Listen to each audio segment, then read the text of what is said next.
Guys, आज हम मीराबाई की बात करेंगे। मीराबाई की जो कृष्ण भक्त थी। कहते हैं कि जब एक मीराबाई जो बहुत छोटी थी, जब बहुत छोटी उम्र की थी, तब मीराबाई अपने घर में, अपने कुटिया में, अपने माता पिता के साथ रहती थी। तब उस समय एक पुजारी आया और उनके साथ रहने की रात के लिए आग्रह की कि भी मैं आज रात रहना चाहता हूँ, मैं रास्ते में हूँ, अगर यहाँ रात सो जाऊँगा तो मैं आगे सुबह जा सकता हूँ। तो फिर मीराबाई के माता पिता ने उसे रहने की आग्रह दी। उसने शाम को 7 बजे, नियमित जैसे वो करता था, शाम को 7 बजे एक श्री कृष्ण की मूर्ति निकाली, उसकी आराधना की, उसको प्यार से तन मन धन से सब कुछ अर्पित किया और फिर सो गया।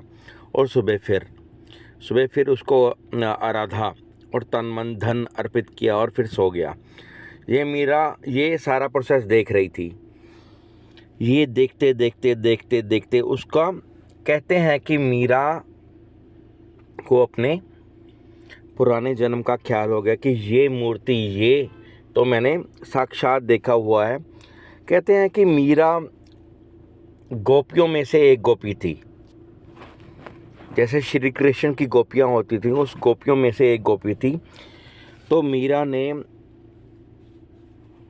उस कृष्ण को देख लिया, उस साक्षात कृष्ण को देख लिया उस मूर्ति में। पता नहीं hundreds and hundreds of years के बाद, दोबारा के बाद, जैसे कहते हैं ना,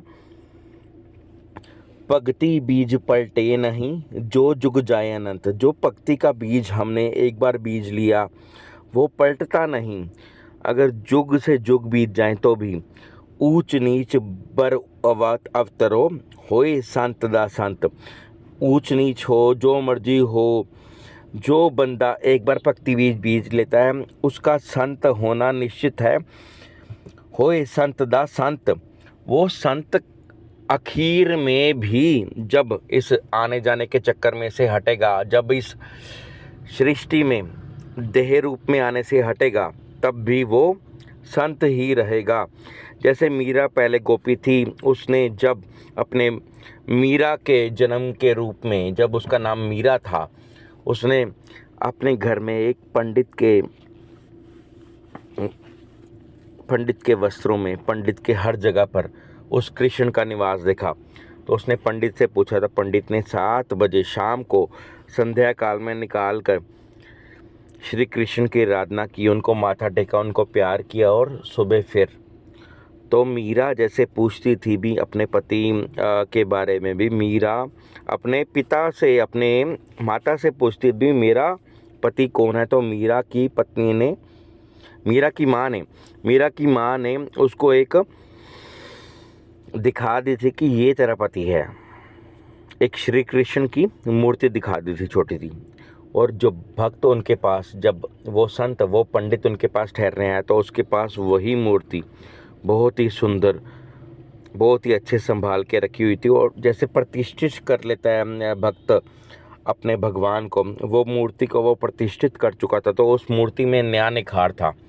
तो मीरा को उस मूर्ति से प्यार हो गया। कहते हैं कि पंडित से उसने मूर्ति की मांग की मीरा ने। पंडित रात के अंधेरे में सुबह अपनी आराधना करके, जबकि मीरा उसको आराधना करते हुए देख रही थी, तो पंडित ने वो झोली में छिपाई और भाग गया वहाँ से।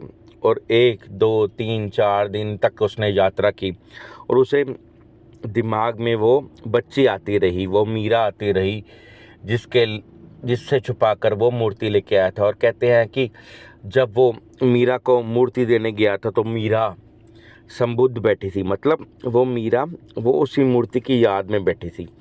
जब पंडित ने उसे मूर्ति दी और आगे माथा टेका और झुकाया और उसको कहा भी इसका असली हकदार आप हो, मैं नहीं, तब मीरा आंखों में अश्रुधारा लेकर जो नाची, उसने मीरा को मीराबाई बना दिया। भक्ति बीज पलटे नहीं, जो जुग जाए अनंत। ऊंच नीच बर अवतरो, होए संत दा संत। सो कहने का भाव है कि हम इस जन्म में वो भक्ति बीज क्यों नहीं बो सकते। अगर हम सोचते हैं भी हाँ, हम इस जन्म में उस परमात्मा को प्राप्त नहीं कर सकते, पर जो हमारी सोल ने हमारे सबकॉन्शियस में जो भक्ति बीज, जो प्यार का बीज उस परमात्मा के लिए बीज दिया, वो कभी ख़त्म नहीं होगा। यही तो पूंजी है जो आप लेके जा सकते हो अपने सबकॉन्शियस माइंड के साथ। So start doing it. ये मत सोचिए भी मेरे पास समय कम है, मैं तो 84 ईयर्स का हूँ, मैं 64 ईयर्स का हूँ, मैं 54 ईयर्स का हूँ, मैं 44 ईयर्स का हूँ। ये मत सोचिए। आप सोचिए कि मुझे बीज बीजना है। किसका बीज? भक्ति बीज, जो पलटता नहीं है। भक्ति बीज पलटे नहीं, जो जुग जाए अनंत। ऊंच नीच बर अवतरो, होए संत का संत। क्या बात है, कबीर साहब ने लिखा है ये बीज। ये मैंने आपको उदाहरण के साथ समझाया। Thank you.